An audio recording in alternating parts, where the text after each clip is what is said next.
Bismillahirrahmanirrahim. Assalamualaikum warahmatullahi wabarakatuh. Alhamdulillahilladzi arsala rasulahu bil huda wa dinil haqq yudhhirahu 'ala dini kullihi wa kafa billahi shahida. Asyhadu an la ilaha illallah wa la syarika lah wa asyhadu anna Muhammadan abduhu wa rasuluhu la nabiyya ba'dah. Allahumma shalli wa sallim ala nabiyyina Muhammadin wa ala alihi wa sahbihi ajma'in. Amma ba'd. Pertama-tama marilah kita panjatkan puji dan syukur kita kepada Allah SWT, karena demikian banyaknya nikmat-nikmat yang telah kita terima selama ini. Allah SWT di dalam surat An-Nahl surat 16 ayat 18 menyatakan, a'udzubillahi minasyaitonir rajim, wa in ta'udu ni'matallahi la tuhsuha innallaha laghafurur rahim. Dan jika kamu menghitung-hitung nikmat Allah, niscaya kamu tak dapat menentukan jumlahnya.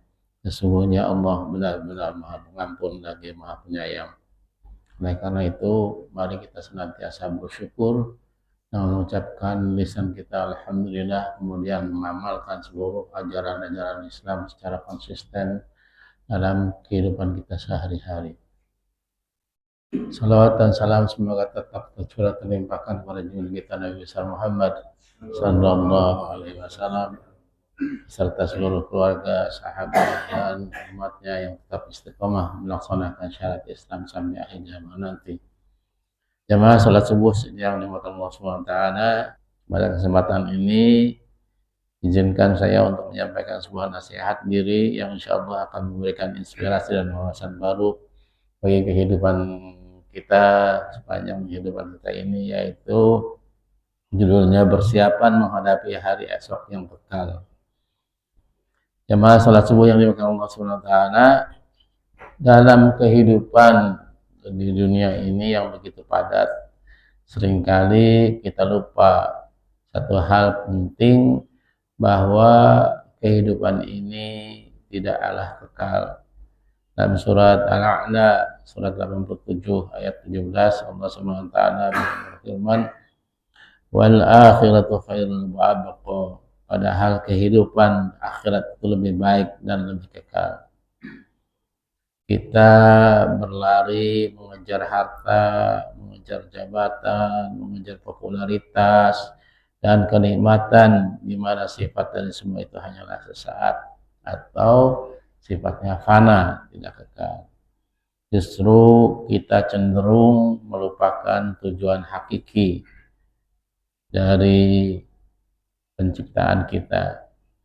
Padahal Allah SWT telah mengingatkan kita dalam surat Al-Ankabut surat ke-29 ayat 64 yang bunyinya, a'udzubillahi minasyaitonir rajim, wa ma hadhil hayatid dunya illa lahwa wa la'ibun wa inna daral akhirata lahum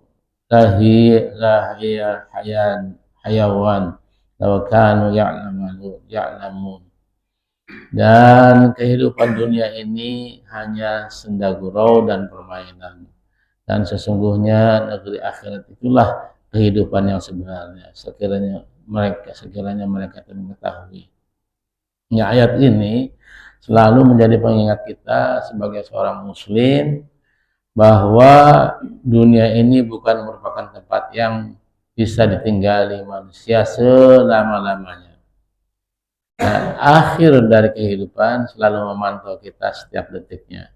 Dunia hanyalah tempat singgah sementara, layaknya sebuah terminal yang menjadi tempat kita menunggu giliran kita melanjutkan perjalanan ke kampung akhirat yang sifatnya kekal.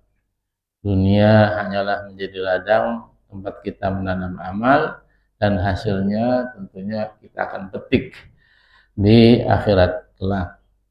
Barang siapa berbuat kebaikan, maka Allah akan membalas kebaikan itu. Barang siapa buat keburukan, maka tentu akan Allah juga balas keburukan itu sendiri. Jemaah salat subuh yang dimuliakan Allah SWT, bahwa setiap manusia yang hidup di dunia ini sejatinya adalah seorang musafir, seorang yang sedang dalam perjalanan. Dalam hal ini Rasulullah SAW bersabda yang artinya, jadilah kamu di dunia seperti orang asing atau orang yang sedang lewat. Hadis ini diriwayatkan oleh Imam Bukhari. Seperti yang dapat kita pahami bahwa tidak ada orang asing yang akan membangun istana. Tidak ada orang yang sedang lewat yang mau membangun istana di tempat yang hanya disinggahinya sebentar saja. Mereka tidak akan berlama-lama berada di suatu tempat di mana memang bukanlah di situ tujuan akhirnya. Cepat atau lambat kita akan segera meninggalkan tempat singgah kita. Sementara yang disebutkan dalam ayat tadi untuk kembali melanjutkan perjalanan kita ke tujuan akhir yang utama, yaitu kehidupan akhirat nanti. Jemaah salat subuh yang dimuliakan Allah Subhanahu wa taala, dari sini kita dapat memahami juga bahwa sejatinya kita tidak boleh terlalu sibuk membangun dunia yang diibaratkan sebagai tempat singgah sementara kita, dan justru merupakan tujuan utama kita, yaitu kehidupan akhirat. Imanul iman rahimakumullah, Allah Subhanahu wa taala mengingatkan kita melalui firman-Nya dalam surat Al-Anbiya surat ke-21 ayat 35 yang bunyinya a'udzubillahi minasyaitonir rajim, kullu nafsin dha'iqatul maut wa nabluukum bisyarri wal akhiri fitnah wa ilaina turja'un. Setiap yang bernyawa akan merasakan mati. Kami akan menguji kamu dengan keburukan dan kebaikan sebagai cobaan, dan kamu akan dikembalikan hanya kepada kami. Semua makhluk hidup ini, baik tumbuhan, hewan, bahkan manusia, bumi, langit, dan lain-lain, pasti akan mengalami akhir yang kita sebut dengan kematian. Kematian itu tidak diurut berdasarkan usia, dari yang tua kemudian terus yang muda, karena syarat dari kematian itu tidak berdasarkan umur, tapi berdasarkan ketentuan dari Allah Subhanahu wa taala. Karena bisa jadi yang muda akan mendahului yang tua. Banyak contoh atau hikmah yang ada di sekeliling kita, yang muda justru lebih dulu mendahului kita dibandingkan dengan yang tua-tua. Jangan pula kita bangga dengan usia kita yang tergolong sehat dan rajin berolahraga, karena kematian tidak pula diurut berdasarkan yang sakit kemudian baru yang sehat. Karena banyak juga orang yang sehat tiba-tiba ajal datang menjemput. Kematian juga tidak pula diurut berdasarkan yang malas berolahraga lalu yang rajin berolahraga, karena banyak yang meninggalkan dunia ini ketika sedang berolahraga. Banyak contoh-contoh di mana orang yang sedang berolahraga kemudian Allah panggil nyawanya.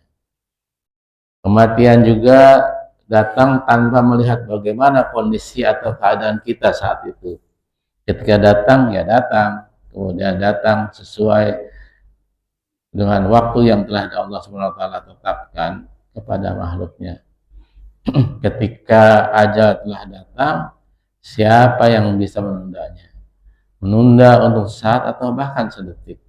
Tentu jawabannya itu tidak ada. Tidak ada yang bisa menunda kematian ketika malaikat Israel menjemput kita untuk menghadap Allah Subhanahu wa taala, mempertanggungjawabkan apa-apa yang kita lakukan di dunia ini. Tidak ada kompromi atau negosiasi. Semuanya berakhir. Time is over.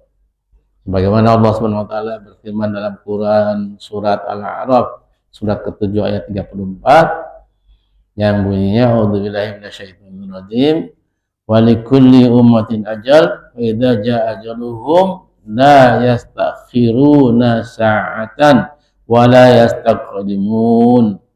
Dan setiap umat itu mempunyai ajal atau batas waktu. Apabila ajalnya tiba, mereka tidak dapat meminta penundaan atau percepatan sesaat pun. Oleh karena itu, Allah Subhanahu wa taala mengingatkan kita, ya ayyuhalladzina amanu taqullaha wa la tanzur nafsum ma qaddamat lighad wattaqullaha innallaha khabirum bima ta'malun. Wahai orang-orang yang beriman, bertakwalah kepada Allah, dan hendaknya setiap diri memperhatikan apa yang telah diperbuatnya untuk hari esok. Dan bertakwalah kepada Allah, sungguh Allah Maha teliti terhadap apa yang kamu kerjakan. Ini disampaikan dalam firman Allah di surat Al-Hasr, surat ke-59 ayat ke-18. Jadi kita diminta Allah Subhanahu wa taala, diingatkan oleh Allah Subhanahu wa taala untuk senantiasa mempersiapkan diri kita untuk kehidupan hari esok yang kekal abadi. Oleh karena itu, hendaklah kita isi hari-hari kita untuk senantiasa berperilaku sesuai dengan ketentuan dari Allah SWT, sesuai dengan perintah dari Allah SWT, sesuai dengan apa yang dilarangnya kita tinggalkan, sehingga kita sudah siap ketika ajal datang menjemput. Maka persiapkanlah diri kita, karena ciri orang yang cerdas adalah orang yang mampu mempersiapkan dirinya dalam menghadapi hari esok yang akan datang, yaitu hari esok yang kekal. Oleh karena itu Allah SWT memperingatkan, hendaklah kita memperhatikan apa yang telah diperbuat untuk hari esok. Artinya apa yang kita perbuat untuk amal-amal, menambah amal-amal kita, amal-amal kebaikan, bukan amal-amal keburukan. Sehingga ketika Allah SWT meminta kita untuk menghadapnya, kita sudah siap untuk mempertanggungjawabkan setiap saat apa yang kita lakukan di dunia ini. Allah Subhanahu wa taala mengingatkan kita juga, hendaklah kita bertakwa kepada Allah dan bukan kepada yang lain. Bertakwa itu maknanya yang paling singkat adalah melaksanakan semua perintah Allah Subhanahu wa taala sesuai dengan ajaran yang disampaikan dalam syariat Islam, dan menjauhi seluruh larangan-larangan Allah Subhanahu wa taala tanpa satu demi satu kita batasi dengan sesuatu yang menurut kita itu lebih baik, tapi menurut Allah itu dilarang melakukannya. Bertakwalah kita kepada Allah Subhanahu wa taala untuk hari esok yang lebih baik lagi. Demikian mungkin yang kita siapkan untuk hari esok kita, sehingga kita bisa mencapai hari esok yang lebih baik lagi. Di dalam surat Al-Imran, surat ketiga ayat 102, Allah SWT menyampaikan, A'udzubillahi minasyaitonirrajim, ya ayyuhalladzina amanu taqullaha haqqa tuqatih wa la tamutunna illa wa antum muslimun. Wahai orang-orang yang beriman, bertakwalah kepada Allah dengan sebenar-benar takwa kepadanya, dan janganlah kamu mati kecuali dalam keadaan muslim. Jadi syarat yang paling utama bagi kita ketika kita meninggalkan dunia ini, kita hendaklah dalam keadaan muslim, dalam keadaan berserah diri kepada Allah Subhanahu wa taala, dalam keadaan ridho terhadap apa yang ditetapkan Allah Subhanahu wa taala kepada kita, sehingga kita meninggal dalam keadaan muslim, dalam keadaan berserah diri. Oleh karena itu, jangan lupakan dengan bertakwa sebagaimana Allah Subhanahu wa taala telah bersamakan, ittaqullaha haqqa tuqatih. Bertakwalah kepada Allah dengan sebenar-benarnya takwa kepadanya. Wa la tamutunna illa wa antum muslimun. Dan janganlah kita sekali-kali meninggal kecuali dalam keadaan muslim, dalam keadaan berserah diri kepada Allah Subhanahu wa taala. Nah, ayat ini memerintahkan umat Islam untuk senantiasa bertakwa dengan sebenar-benarnya takwa dan menjaga keimanan hingga akhir hayat kita. Ayat ini juga menegaskan pentingnya konsistensi atau pentingnya istiqomah dalam keadaan ketaatan kepada Allah Subhanahu wa taala hingga ajal menjemput kita. Karena nasib akhirat itu ditentukan oleh keadaannya saat wafat. Jadi ketika kita akhirnya dalam keadaan beribadah kepada Allah SWT, maka itulah yang namanya saat kita husnul khotimah, meninggal dalam keadaan yang baik, dalam keadaan di mana kita semuanya dalam keadaan sehat, dalam keadaan sehat jasmani dan rohani, dalam keadaan bertakwa kepada Allah SWT. Di dalam surat Al-Munafiqun, surat 63 ayat ke-10, Allah Subhanahu wa taala berfirman, "Wa anfiqu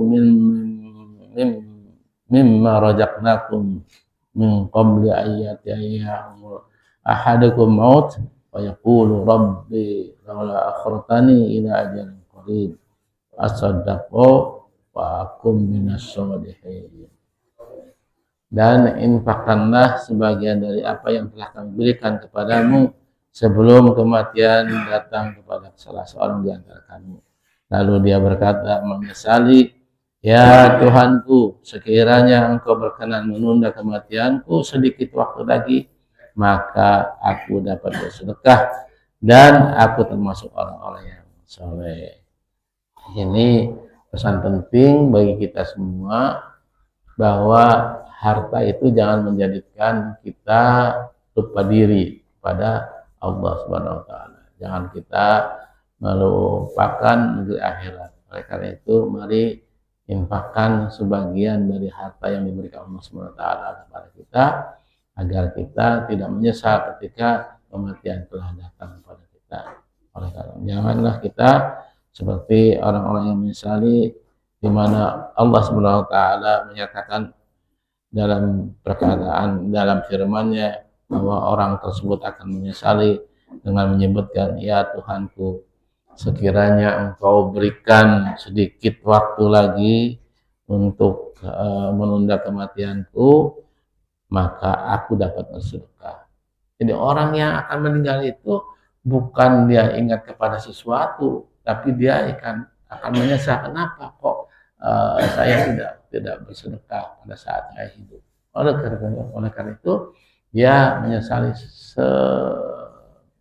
sebesar-besarnya, semenyesal-menyesalnya ketika kematian telah datang di ujung pelupuk tenggorokannya, di ujung matanya, di ujung akhirnya dia menyesal terhadap apa yang telah dilakukannya selama ini.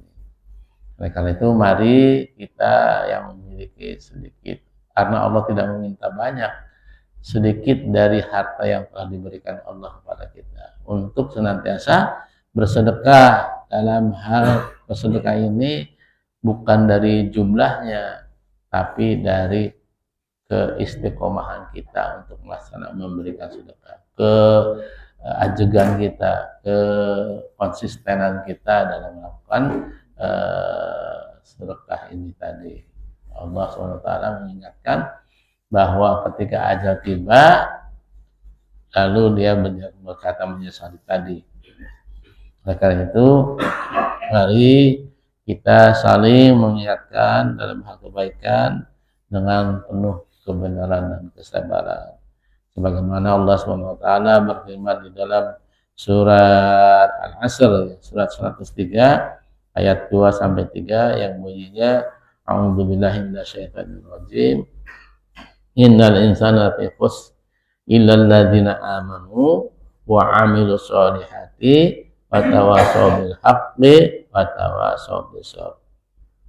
Innal insana lafi khusr, sungguh manusia berada dalam kerugian, kecuali innal ladzina amanu, kecuali orang-orang yang beriman, wa amilus sholihat, dan mengerjakan kebaikan, wa tawashaw bil haqqi wa tawashaw bis sabr, serta saling menasihati untuk kebenaran dan saling menasihati dalam kesabaran. Kita punya kewajiban nih bagi semuanya ini, terutama kepala rumah tangga, untuk saling mengingatkan kepada pasangan, pada keluarga kita dengan penuh kebenaran dan kesabaran. Jadi dakwah itu bukan hanya kita mampu memiliki ayat yang panjang, tapi dakwah adalah bagaimana kita menyampaikan itu terutama kepada keluarga kita dulu, kepada anak, kepada istri, kepada menantu, semuanya mengingatkan, saling mengingatkan, bukan hanya sekali dua kali, tapi setiap saat kita berkesempatan untuk ngobrol dengan mereka, mari kita saling mengingatkan karena kewajiban di dalam surat Al-Asr itu adalah orang yang senantiasa saling menasihati dalam keadaan sabar dan saling menasihati dalam kebenaran. Jadi kita punya kewajiban masing-masing, mulai dari diri sendiri, kemudian keluarga kita, kalau bisa dengan tetangga kita, kalau bisa dengan lingkungan kita. Berilah contoh terbaik kita, sehingga ketika kita meninggal orang akan mengenangnya dengan kenangan yang baik, bukan orang akan mengenangnya dengan keburukan yang kita lakukan. Nah, untuk itulah Rasulullah SAW bersabda yang artinya, barang siapa menunjuki kepada kebaikan, maka ia mendapatkan pahala sebagaimana orang yang melakukannya. Ini hadis riwayat Imam Muslim nomor 1893. Jadi barang siapa menunjuki kebaikan, misalnya kita menunjuki kebaikan, ini loh yang baik, bagaimana berperilaku, bermasyarakat, mengajak kepada untuk mereka untuk bersedekah dengan sebagian harta yang dimiliki oleh mereka, maka ketika orang itu menuruti apa yang kita lakukan, kita akan mendapatkan pahala sesuai dengan apa yang dilakukan oleh mereka, orang-orang yang kita ajak tadi. Ini menjadi motivasi bagi kita untuk senantiasa mengajak kepada kebaikan, terus menerus saling mengingatkan, mengajak kebaikan pada mereka, supaya apa? Supaya pahalanya nanti dapat kita peroleh walaupun kita tidak melakukannya. Apalagi kalau kita melakukannya, maka pahalanya akan double. Kita melakukan kebaikan pada orang lain, kemudian orang lain melaksanakan kebaikan itu, nanti pahala orang lain itu juga akan kembali kepada kita, sebagaimana tadi hadis yang disebutkan bahwa pahala sebagaimana orang yang melakukannya. Barang siapa menunjuk kepada kebaikan kepada yang setelah dilakukan oleh orang tersebut, pahalanya akan kembali kepada kita tadi. Karena itu mari mengawali pagi hari ini kita sejenak berdoa sesuai yang diajarkan Allah Rasulullah SAW. Ini saya nukil dari doa pagi dan sore, yaitu ya Hayyu ya Qayyum ya Rabbi rahmatika astaghiitsu wa aslih li sya'ni kullahu wa takilni ila nafsi tarfatan aini abada. Wahai Rabb yang maha hidup, wahai Rabb yang maha berdiri sendiri, tidak butuh segala sesuatu, dengan rahmat-Mu aku mohon pertolongan-Mu, perbaikilah segala keadaan dan urusanku, jangan Engkau serahkan kepadaku sekejap mata sekalipun tanpa pertolongan-Mu dari selamanya. Amin ya rabbal alamin. Demikian yang disampaikan pagi hari ini, semoga bermanfaat. Mari kita tutup dulu dengan doa kafaratul majlis. Subhanaka Allahumma wa bihamdika astaghfiruka wa atubu ilaik. Assalamualaikum warahmatullahi wabarakatuh.